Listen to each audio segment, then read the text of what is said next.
ಎಲ್ರಿಗೂ ನಮಸ್ಕಾರ. ಇವತ್ತು ನಾವು ಇಂಗ್ಲಿಷ್ ಭಾಷೆಯ ಬಗ್ಗೆ ಮಾತಾಡೋಣ. ಆದರೆ ಇದೊಂದು ಭಾಷೆಯ ಕಥೆ ಮಾತ್ರ ಅಲ್ಲ. ಇದು ಕತ್ತಿ, ಅಧಿಕಾರ ಹಾಗೂ ಆಕ್ರಮಣದಿಂದ ಹುಟ್ಟಿದೊಂದು ಅದ್ಭುತ ಕತೆ. ಬನ್ನಿ ಇವತ್ತು ಆ ಕಥೆಯ ಮೂಲವನ್ನೇ ಹುಡ್ಕೊಂಡು ಹೋಗೋಣ. ಸರಿ, ಇದನ್ನೊಂದು ಒಗಟಿನ ಥರ ಶುರು ಮಾಡೋಣ. ಇಂಗ್ಲಿಷ್ ಅನ್ನೋ ಭಾಷೆ ಬರೋಕ್ಕೂ ಮುಂಚೆ ಈಗ ನಾವು ಇಂಗ್ಲೆಂಡ್ ಅಂತ ಕರೆಯೋ ಆ ಜಾಗದಲ್ಲಿ ಜನರು ಯಾವ ಭಾಷೆ ಮಾತಾಡ್ತಿದ್ರು ಅಂತ ಎಂದಾದ್ರೂ ಯೋಚಿಸಿದಿರಾ? ಆ ಒಗಟು ಬಿಡಿಸೋಕೆ ನಮಗೊಂದು ಬಹಳ ಮುಖ್ಯವಾದ ಸುಳಿವು ಬೇಕು. ಅದುವೇ ಅಧಿಕಾರಕ್ಕೂ ಭಾಷೆಗೂ ಇರೋ ಸಂಬಂಧ. ಚಿಂತಕ ಮಿಶೆಲ್ ಫುಕೋ ಅವರ ಮಾತಲ್ಲೇ ಹೇಳೋದಾದ್ರೆ, ಅಧಿಕಾರ ಅನ್ನೋದು ಜ್ಞಾನದ ಸ್ವರೂಪವನ್ನೇ ನಿರ್ಧರಿಸುತ್ತೆ, ಅದರಲ್ಲೂ ಮುಖ್ಯವಾಗಿ ಭಾಷೆಯನ್ನ. ಇದನ್ನ ಸರಳವಾಗಿ ಹೇಳಬೇಕು ಅಂದ್ರೆ, ಭಾಷೆ ಯಾವಾಗ್ಲೂ ಗೆದ್ದವರ ಪರನೇ ಇರುತ್ತೆ. ಅಂದ್ರೆ ಯಾರು ಆಳ್ತಾರೋ ಅವರ ನುಡಿಯೇ ಆಳ್ವಿಕೆ ನಡೆಸುತ್ತೆ. ಈ ಸತ್ಯ ನೋಡಕ್ಕೆ ನಾವು ಇಂಗ್ಲೆಂಡ್ವರೆಗೂ ಹೋಗ್ಬೇಕಿಲ್ಲ, ನಮ್ಮ ಭಾರತದ ಇತಿಹಾಸ ನೋಡಿದ್ರೆ ಸಾಕು. ನೋಡಿ, ಭಾರತದಲ್ಲಿ ಅಧಿಕಾರದ ಚುಕ್ಕಾಣಿ ಯಾರ ಕೈಲಿತ್ತೋ ಅವರ ಭಾಷೆಯ ಆಡಳಿತ ಭಾಷೆ ಆಯಿತು. ಪ್ರಾಚೀನ ಕಾಲದಲ್ಲಿ ಸಂಸ್ಕೃತ, ಆಮೇಲೆ ಮೊಘಲರ ಕಾಲದಲ್ಲಿ ಪರ್ಷಿಯನ್, ಕೊನೆಗೆ ಬ್ರಿಟಿಷರ ಆಳ್ವಿಕೆಯಲ್ಲಿ ಇಂಗ್ಲಿಷ್. ಅಧಿಕಾರ ಬದಲಾದ ಹಾಗೆ ಭಾಷೆಯೂ ಬದಲಾಯಿತು. ಈಗ ಇದೇ ಫಾರ್ಮುಲಾವನ್ನು ಮನಸ್ಸಲ್ಲಿಟ್ಕೊಂಡು ನಾವು ಇಂಗ್ಲೆಂಡ್ ಕಡೆಗೆ ಹೋಗೋಣ. ಹಾಗಾದ್ರೆ ಇಂಗ್ಲಿಷ್ ಹುಟ್ಟೋಕ್ಕೂ ಮುಂಚೆ ಬ್ರಿಟನ್ ದ್ವೀಪದಲ್ಲಿ ಭಾಷೆಯ ಪರಿಸ್ಥಿತಿ ಹೇಗಿತ್ತು? ಮೊದಲು ಅಲ್ಲಿ ಕೆಲ್ಸ್ ಮತ್ತೆ ಗೇಲ್ಸ್ ಅನ್ನೋ ಬುಡಕಟ್ಟು ಜನಾಂಗದವರದೇ ಕಾರುಬಾರು. ಆದರೆ ಆಮೇಲೆ ಜೂಲಿಯಸ್ ಸೀಸರ್ ಜೊತೆಗೆ ರೋಮನ್ರು ಬಂದ್ರು. ಸುಮಾರು 400 ವರ್ಷಗಳ ನಂತರ ರೋಮನ್ರು ವಾಪಸ್ ಹೋದಾಗ ಆ ಜಾಗ ಖಾಲಿಯಾಯಿತು. ಆಗ್ಲೇ ಜರ್ಮನಿಕ್ ಬುಡಕಟ್ಟುಗಳು ಆಕ್ರಮಣ ಮಾಡಿ ಇಂಗ್ಲಿಷ್ ಭಾಷೆಯ ಕಥೆಗೆ ನಾಂದಿ ಹಾಡಿತು. ರೋಮನ್ನರ ಪ್ರಭಾವ ಅಷ್ಟು ಸುಲಭವಾಗಿ ಅಳಿಸಿ ಹೋಗುವಂಥದ್ದಲ್ಲ. ಯಾಕಂದ್ರೆ ಬರೋಬ್ಬರಿ 400 ವರ್ಷ ಆಳಿದ್ರವರು. ಲ್ಯಾಟಿನ್ ಭಾಷೆಯನ್ನೇ ಅಫಿಷಿಯಲ್ ಲ್ಯಾಂಗ್ವೇಜ್ ಮಾಡಿದ್ರು. ಅವರ ಪವಿತ್ರ ಗ್ರಂಥ ಬೈಬಲ್ ಕೂಡ ಲ್ಯಾಟಿನ್ನಲ್ಲೇ ಇತ್ತು.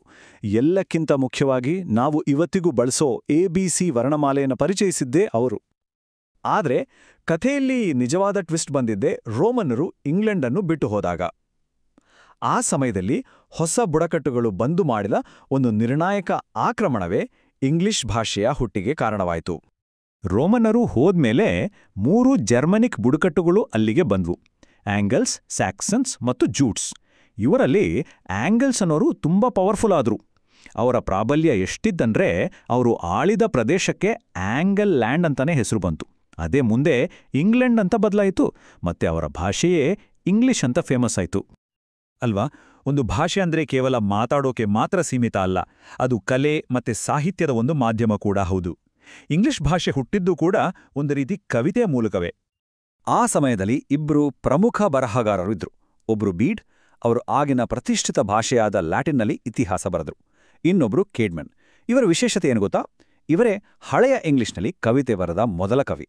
ಅವರಿಟ್ಟ ಆ ಒಂದು ಹೆಜ್ಜೆ ಇಡೀ ತಲೆಮಾರಿಗೆ ತಮ್ಮದೇ ಭಾಷೆಯಲ್ಲಿ ಬರೆಯಕ್ಕೆ ದಾರಿ ಮಾಡಿಕೊಡ್ತು.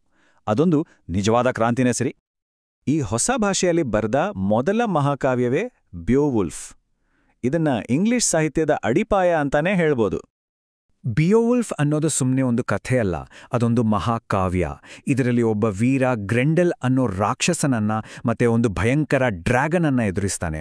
ಆದರೆ ಇಲ್ಲಿರೋ ಇಂಟ್ರೆಸ್ಟಿಂಗ್ ವಿಷಯ ಏನಂದ್ರೆ, ಕೆಲವು ವಿಶ್ಲೇಷಣೆಗಳ ಪ್ರಕಾರ ಈ ರಾಕ್ಷಸ ಆಫ್ರಿಕಾವನ್ನ ಮತ್ತೆ ಡ್ರ್ಯಾಗನ್ ಏಷ್ಯಾವನ್ನ ಸಂಕೇತಿಸುತ್ತೆ. ಅಂದ್ರೆ ಜಗತ್ತನ್ನೇ ಗೆಲ್ಲಬೇಕು ಅನ್ನೋ ಯುರೋಪಿನ ಮಹತ್ವಾಕಾಂಕ್ಷೆ ಆ ಕಾಲದ ಕಾವ್ಯದಲ್ಲೇ ಕಾಣಿಸಿತ್ತು ಅನ್ನೋದು ಆಶ್ಚರ್ಯ ಅಲ್ವಾ? ಹಳೆಯ ಇಂಗ್ಲಿಷ್ ಕಾವ್ಯದ ಶೈಲಿ ತುಂಬಾನೇ ವಿಶಿಷ್ಟವಾಗಿತ್ತು. ಅದನ್ನ ಅಲಿಟರೇಟಿವ್ ವರ್ಡ್ಸ್ ಅಂತ ಕರೀತಾರೆ.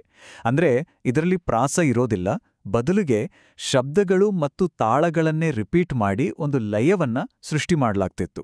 ಇದು ನಮ್ಮ ಹೃದಯ ಬಡಿತ ಅಥವಾ ಉಸಿರಾಟದ ತರಹದ ನೈಸರ್ಗಿಕ ಲಯಗಳನ್ನೇ ಆಧರಿಸಿತ್ತು. ಹಾಗಾದ್ರೆ ಈ ಎಲ್ಲ ಐತಿಹಾಸಿಕ ಘಟನೆಗಳಿಂದ ನಮ್ಗೇನ್ ಗೊತ್ತಾಗತ್ತೆ?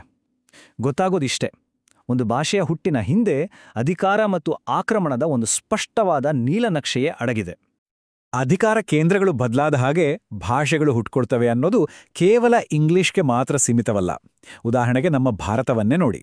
ಇವತ್ತು ಇಲ್ಲಿ 26ಕ್ಕೂ ಹೆಚ್ಚು ಅಧಿಕೃತ ಭಾಷೆಗಳಿವೆ.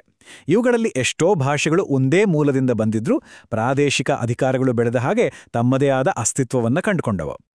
ಹಾಗಾಗಿ ನಾವು ಇಲ್ಲಿಂದ ತಿಳಿದುಕೊಳ್ಬೇಕಾದ ಪ್ರಮುಖ ವಿಷಯ ಏನಂದ್ರೆ, ಇಂಗ್ಲಿಷ್ ಅನ್ನೋದು ಒಂದು ಶುದ್ಧ ಭಾಷೆಯಲ್ಲ. ಬದಲಿಗೆ ಅದು ಶತಮಾನಗಳ ಆಕ್ರಮಣ ಮತ್ತು ಆಳ್ವಿಕೆಯಿಂದಾಗಿ ಹಲವು ಉಪಭಾಷೆಗಳು ಮತ್ತು ಪ್ರಭಾವಗಳ ಒಂದು ಮಿಶ್ರಣವಾಗಿ ರೂಪುಗೊಂಡಿದೆ. ಕೊನೆಯದಾಗಿ ಒಂದು ಪ್ರಶ್ನೆ: ಅಧಿಕಾರವೇ ಭಾಷೆಯನ್ನ ರೂಪಿಸುತ್ತೆ ಅನ್ನೋದಾದ್ರೆ ಇವತ್ತಿನ ದಿನದಲ್ಲಿ ನಮ್ಮ ಭಾಷೆಗಳನ್ನ ಯಾವ ಶಕ್ತಿಗಳು ರೂಪಿಸ್ತಿವೆ? ಇದರ ಬಗ್ಗೆ ಯೋಚಿಸಿ.